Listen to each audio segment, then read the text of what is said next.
Se você, assim como milhões de brasileiros, está em dúvida com a reforma da Previdência que tomou conta dos noticiários desde o final do ano passado, o programa Sete Lagoas em Debate de hoje é para você. Vamos tirar todas as dúvidas sobre a proposta de emenda à Constituição que está tramitando em Brasília.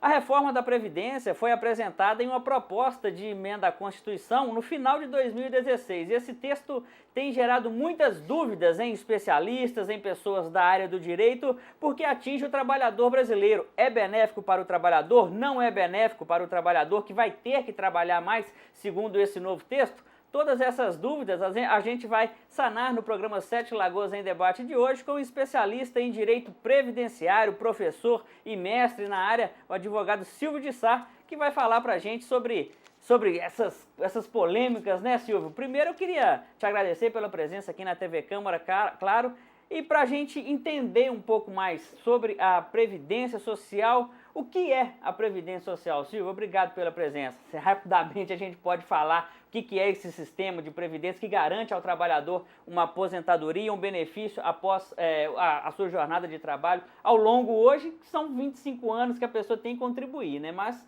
a proposta prevê 25 anos, que atualmente são 15, né? O que a gente pode falar um pouco sobre esse sistema de previdência, Silvio? Obrigado pela presença. Eu que agradeço, Marcelo, o convite para estar participando com você sobre esse debate tão importante da sociedade brasileira. Hoje, para você ter uma noção, 74 milhões de pessoas hoje dependem da Previdência Social, são contribuintes da Previdência Social.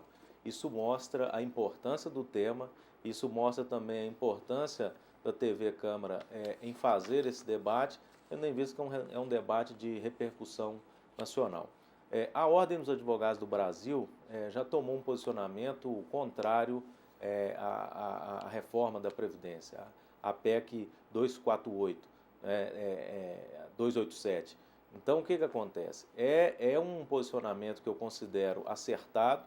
Eu, particularmente, estou convencido que a proposta de emenda constitucional ela é altamente prejudicial ao trabalhador. As mudanças que estão sendo propostas vão interferir diretamente em aposentadoria por tempo de contribuição, que vai deixar de existir. Nós vamos ter um aumento exagerado de 49 anos do tempo de contribuição para a pessoa conseguir aposentar de forma integral. Nós vamos ter uma ampliação de 15 para 25 anos do tempo necessário para o trabalhador conseguir uma aposentadoria por idade. Nós vamos ter uma mudança drástica, um rigor nas aposentadorias daqueles trabalhadores que estão em condições especiais, trabalham em hospitais, exposto a doenças ou agentes químicos ou outro agente que atinge diretamente a saúde do trabalhador. Nós teremos também mudança drástica na forma do cálculo do benefício, que hoje é um sistema. Nós teremos mudanças drásticas na aposentadoria por invalidez, que inclusive deixa de chamar aposentadoria por invalidez para chamar aposentadoria por incapacidade, que no nosso entendimento vai prejudicar muito o trabalhador. E o mais interessante, o discurso, o argumento para se fazer a reforma da Previdência é de que há um déficit. Esse discurso, infelizmente, ele não procede. É um discurso altamente estratégico quando você quer destruir um sistema público de proteção social, que é a Previdência, que foi um ganho, uma conquista da Constituição de 88, e você quer destruir sobre um falso pretexto.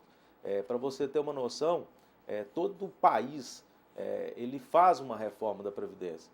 Isso é necessário com o tempo, né? Mas se você pegar países, vamos pegar países como Estados Unidos, por exemplo, que em 1983 criou-se a comissão de reforma para debater a reforma naquele país de forma séria, de forma transparente. A Suécia, da mesma forma, em 1990, também enfrentou o problema, fazendo auditoria das contas, verificando se realmente havia déficit, e em 1990 fez a reforma. A Alemanha, no mesmo sentido, em 1992 também criou uma grande comissão de reforma. No Brasil, infelizmente, a reforma vem com um discurso que não tem fundamento, né? Não se discute por que retira todo mês 30% dos cofres da Previdência. não se discute por que é tão penalizado o INSS, que muitas vezes deixa de arrecadar milhões de empresas, por exemplo, não contribuem, não repassam suas contribuições, porque não tem funcionário, porque é um instituto altamente precarizado. Não se discute também, né, metodologias de você criar fonte de custeios para benefícios que hoje não tem fonte de custeio. Então, são temas que tem como você discutir, tem soluções e nós precisamos enfrentar. Antes, Silvio, da gente entrar propriamente dito nessas questões, né, que envolvem essa PEC da reforma da Previdência, você falou aí sobre o déficit que é divulgado pelo governo, né, o déficit da Previdência, que hoje é estimado em 150 bilhões de reais, que é, de acordo com o governo federal, o maior montante em 22 anos. Há uma discordância sobre essa questão, você acabou de falar sobre isso. Por que, na sua opinião, que não há esse déficit na Previdência? Veja bem, a Previdência, ela funciona da seguinte forma, ela tem uma base de contribuição muito grande, né? Quando você pega somente o trabalhador, aquele que contribui, a Previdência Social ela é altamente superavitária. O problema é que não é falado na mídia, muitas vezes os próprios políticos não demonstram o seu real interesse, é que a Previdência é retirado dela todo mês 30%, que é a chamada desvinculação das receitas da União, e esse déficit também não é de hoje. Esse déficit ele vem desde a Constituição de 88, quando se criou o benefício e não apresentou fonte de custeio. Então hoje você tem benefícios que não têm fonte de custeio, mas que são custeados pelo trabalhador contribuinte. Você tem benefícios de natureza eminentemente assistenciais que são custeados pelos cofres da Previdência Social. Então o que a gente defende? A gente defende que se faça uma verdadeira auditoria das contas da Previdência, tendo em vista que os próprios auditores fiscais da Receita Federal demonstram superávit da Previdência, quando você coloca esse lastro contributivo da Previdência. Então é preciso que você faça um estudo, a finalidade da Previdência. Os benefícios assistenciais são importantes num país como o nosso, sobretudo ainda que você tem níveis de desigualdades sociais gritantes? São, mas eles têm que ter fonte de custeio próprias. Eles têm que ter uma base de financiamento próprio, nós não podemos delegar isso ao cofre da Previdência. E também ninguém fala, né, das pessoas que aposentam e continuam trabalhando também, que têm que voltar a contribuir com a Previdência sem ter nenhum benefício em troca. Então você tem um sistema altamente lucrativo do ponto de vista das contribuições, e quando você faz um estudo geral da Previdência, você percebe, quando você separa aquele que contribui mês a mês, que eu acabei de citar, 74 milhões e meio de pessoas, você tem aí um cofre extremamente superavitário.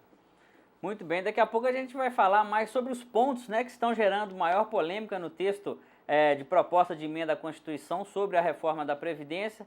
Um dos principais, né, é o tempo de contribuição, que vai aumentar, ou seja, a pessoa brasileira vai ter que trabalhar mais para se aposentar. Continue conosco, é um instante só.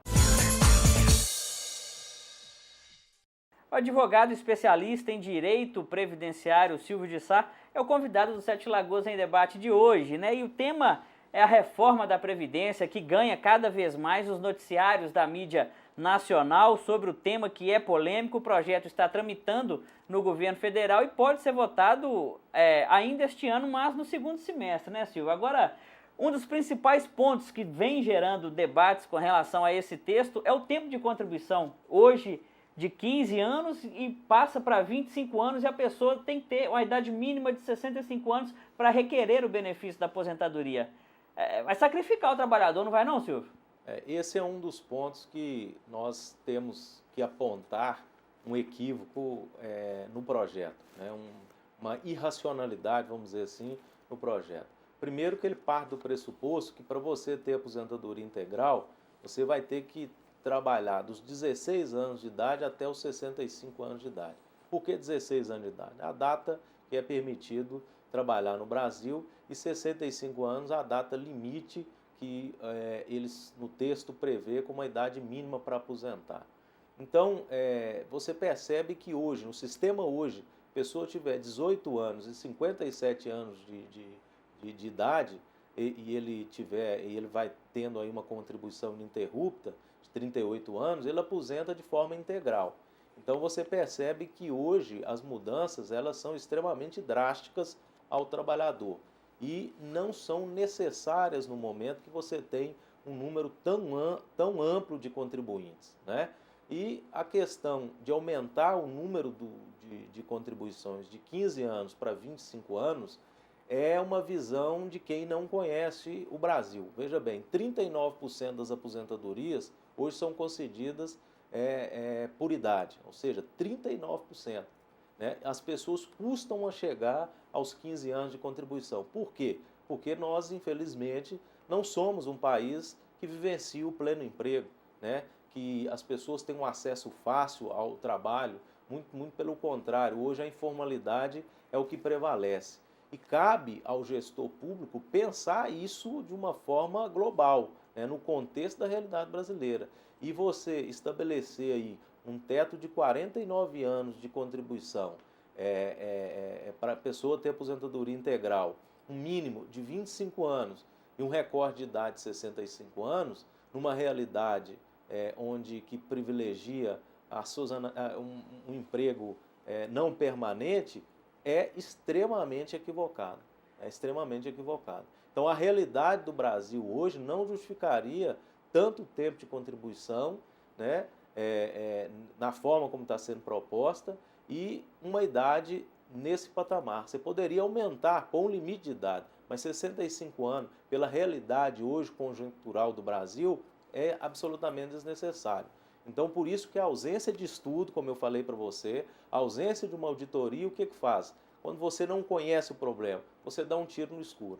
E, na verdade, a gente não sabe se é a reforma da Previdência. Eles conhecem bem a realidade e querem, de fato, precarizá-la ou se não tem nenhum conhecimento da realidade brasileira, infelizmente. Até para a gente entender, para que o nosso telespectador saiba também mais sobre isso, Silvio, como que é calculada hoje no país a aposentadoria? Porque muito se fala, vou aposentar recebendo integral, vou aposentar proporcional. Como que são feitos esses cálculos para a pessoa, no seu tempo, né, hoje estipulado de contribuição, para ela receber o benefício da aposentadoria?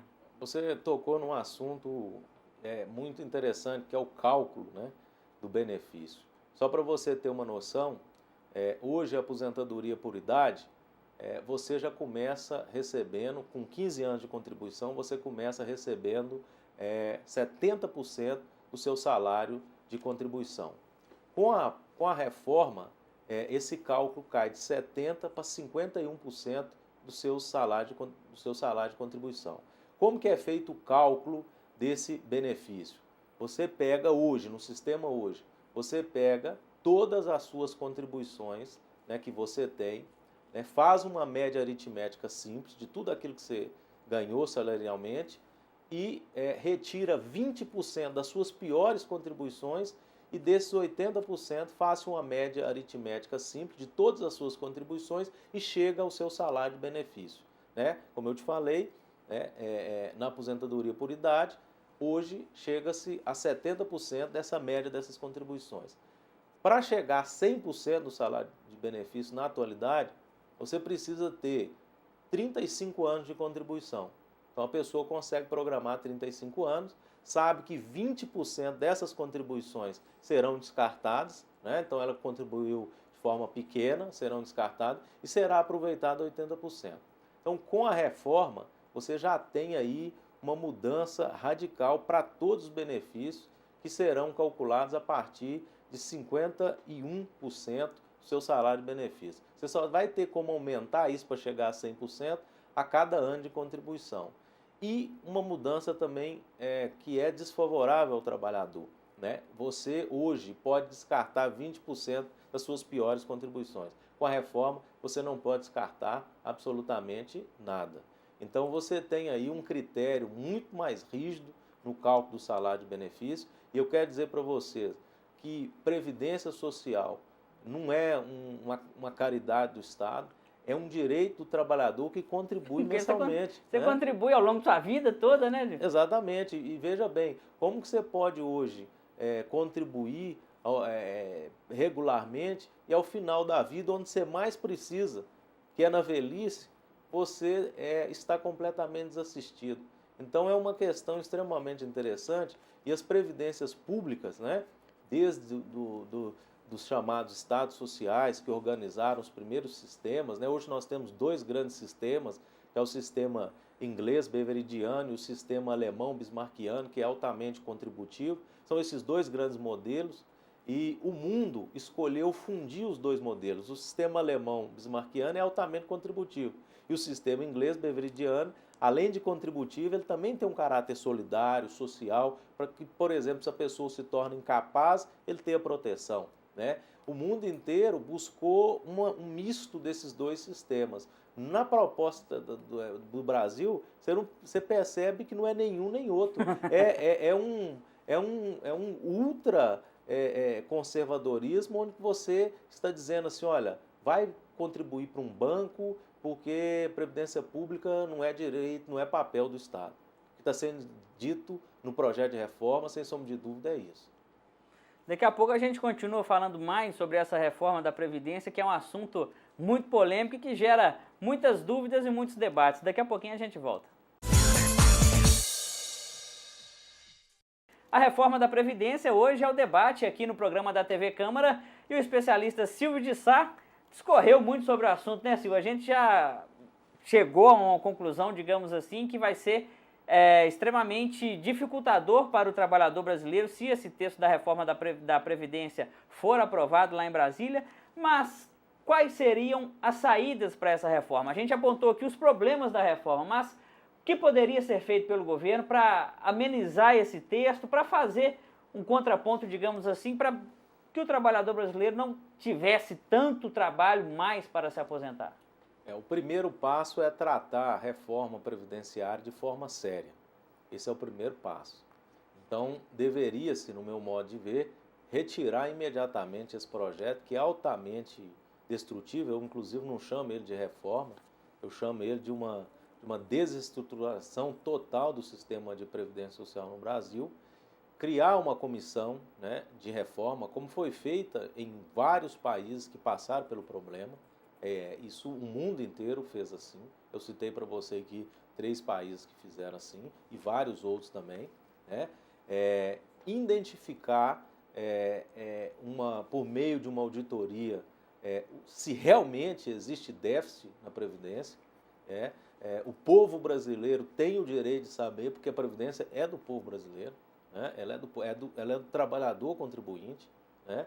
Você tem alternativas que podem tornar a Previdência extremamente interessante. Veja bem, saber se o limite de idade é 65, 60 ou 55, ou se deve ser 10, 15 ou 25 ou 30 o mínimo de contribuição, é necessário você fazer um estudo sobre o que nós temos hoje de população ativa, né, contribuindo, né, como que vai ser a mudança do mercado de trabalho. Isso é extremamente previsto, porque o sistema é atuarial, para você propor soluções. A gente não faz reformas sem analisar a real condição. Essa reforma não analisou a realidade das condições de trabalho, né, dos momentos em que as pessoas ficam fora do trabalho.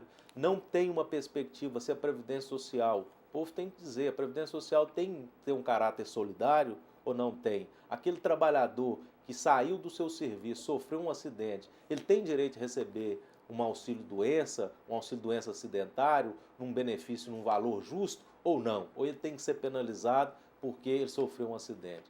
Aquele cidadão que faleceu e deixou a mãe e deixou a esposa e 2 filhos, esse benefício tem que ser calculado de um critério diferenciado ou tem que ser calculado com 51% do salário, do valor das contribuições, como está sendo proposto o projeto de reforma?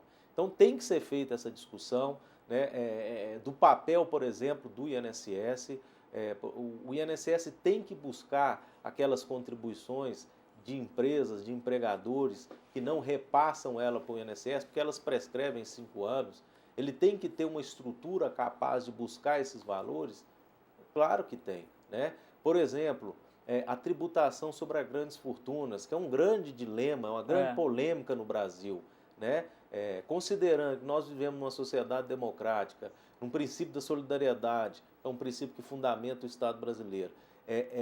Essas grandes fortunas não devem ser tributadas, ainda que a alíquotas pequenas, né, para custear o sistema público de seguridade social, né? Os benefícios que hoje são de caráter assistenciais e que estão na conta da Previdência devem ser separados, criado um fundo específico, uma fonte tributária específica ou não. Então, você tem questões de alta indagação que você pode fazer, você pode reestruturar, você tem várias entidades, inclusive apontam no sentido de que a reforma é extremamente prejudicial e o mais importante é que as pessoas têm que fazer uma correlação. O projeto de reforma tem uma correlação direta, né, com a PEC 241, que foi aprovada recentemente, que prevê aí uma diminuição dos serviços do Estado em 20 anos. Muitas pessoas não conseguiram fazer essa correlação, mas hoje o fundamento legal para essa reforma da Previdência está na PEC 241, que se tornou 55 no Senado e que foi aprovada. Então, nós não podemos fazer reforma da Previdência a toque de caixa. Nenhum país sério, que levou o trabalhador a sério e que fez a reforma da Previdência, ele fez uma reforma tão rápida como está sendo feita. Esse texto vem caminhando, né? Já passou pela Comissão de Constituição e Justiça da Câmara. Uma velocidade tremenda, igual eu estou te dizendo. Eu não sou contra, e nenhuma pessoa que conhece o tema é contra a reforma. Eu sei que tem que fazer. Por exemplo, a reforma precisa acontecer. Precisa acontecer. Limite de idade, por exemplo. Você tem que ter um limite de idade? Tem. Só para Iraque e Afeganistão são países que não têm limite de idade. Os outros todos têm. Então você tem que ter um limite de idade. Agora, para você saber se vai ser 60, 65 ou 70, é necessário você saber um estudo. E isso é plenamente possível porque o sistema ele é atuarial. Você prevê quem são os contribuintes hoje, quem serão os de amanhã, como que vai ser essa mudança no mercado. Então você faz a reforma a partir do momento que você conhece o seu ambiente. E o que está sendo pensado é uma reforma extremamente privatista, que, no nosso entender, está dizendo para o trabalhador assim, olha, a Previdência Pública não é papel do Estado. Você tem que procurar um banco, procurar uma instituição financeira fazer e se vira. Essa uma previdência privada aí complementar, né? Porque senão você está lascado. Mas essa não é a visão. Aí se você fala assim, mas o mundo inteiro não tem a visão que está sendo feita aqui. Os países europeus são países velhos, né, chamado continente velho, eles têm um sistema que faz essa fusão entre o sistema bismarckiano e o sistema beveridiano, ou seja, que casa a solidariedade com a contribuição. Para fazer um contraponto balanceado. E a Previdência no Brasil, ela já tem esse modelo, já desde a emenda constitucional de 98, a 20 de 98. Ela já tem esse casamento de solidariedade com um sistema contributivo. E sem falar, que é muito importante, nós já passamos, veja bem, em 2015, a Lei 13.135, ela já reformou consideravelmente pontos da pensão por morte. O fator 85-95, que veio aí correlacionar com o fator previdenciário, foi uma conquista das centrais sindicais recentemente. E o fator previdenciário e a regra do 85-95 são melhores do que a nova forma de cálculo do projeto de reforma. Então você tem o fator previdenciário, que foi criado em 99, que foi muito ruim. Você tem agora recente a substituição, que é o fator 85-95, que você soma a idade, o tempo de contribuição, para não ser aplicado o fator previdenciário. E agora você está pagando tudo isso e vem com um projeto extremamente maléfico ao trabalhador. O assunto é extremamente complexo e polêmico, né, Silvio? Por isso eu te agradeço aqui, o nosso tempo é curto diante da tamanha complexidade que demanda essa reforma da Previdência, que demanda esse debate, né? Mas de antemão a gente deixa aqui as portas abertas para um novo esclarecimento, novos debates com relação a esse assunto, esse projeto sendo aprovado ou não, tendo algum desdobramento. A gente vai manter essa conversa aqui ativa, porque é preciso esse diálogo, tem que ter esse diálogo, esse contraponto, porque só assim que a democracia se estabelece e se chega a um consenso bom para o trabalhador, né, Silvio?